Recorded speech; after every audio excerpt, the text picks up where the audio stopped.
I use a lot of Legos. I like to find other highly technical tools like whatever this toy is. Deborah Fell grew up in Chicago. When her husband's career took them to New Hampshire, she didn't know what to do. It was the first time that I found myself not working full-time, and I was alone in the woods, actually on Golden Pond, you know, with a 2-year-old. So I took 13 quilting classes and I made 21 large quilts by hand. I started out very, very traditionally, and I absolutely loved it.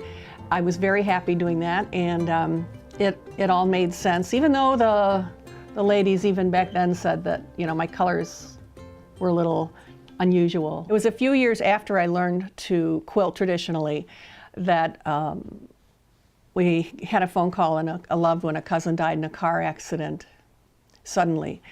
And it was just really tragic. She was a really dear friend. She was young, Dartmouth graduate, spoke 6 languages. It shouldn't have happened. And I did not know what to do with my grief. And I was still nursing my daughter, so I couldn't attend any of the memorials. So I stayed up one night and I made a quilt top, and it didn't look like any of the others by morning, and I'd never heard of an art quilt, and this was the days before the internet, so you couldn't just hop online and find out what this was all about. But I, within a year, discovered that there were classes and workshops and symposiums, and I started studying at the national level within a year. Within 10 years was showing at the international level. An art quilt is a cousin to a traditional quilt.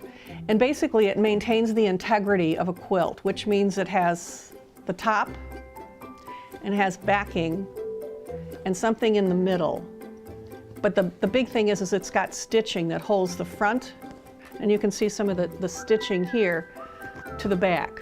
What happens between a functional quilt and an art quilt is the functional quilt is on the bed and an art quilt is meant to be on the wall. I start with white fabric or canvas, and then from there, then the fun begins. I start to dye and paint, and sometimes I might use bright colors, sometimes it might be sort of dull colors. Sometimes I dye with using really cool rusty junk like this is one of my favorite things. You start to get marks unlike anything else on fabric, and it's created with leaves.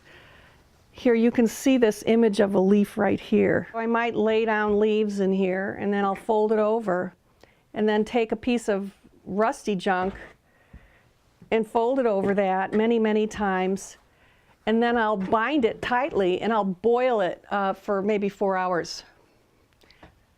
The neighbors love that part, I'm sure. I love the challenge of taking something that's two-dimensional and making it read like it has depth.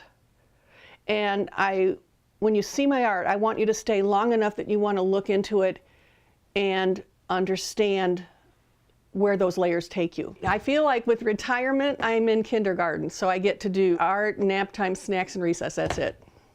That's what I do. That's my job description.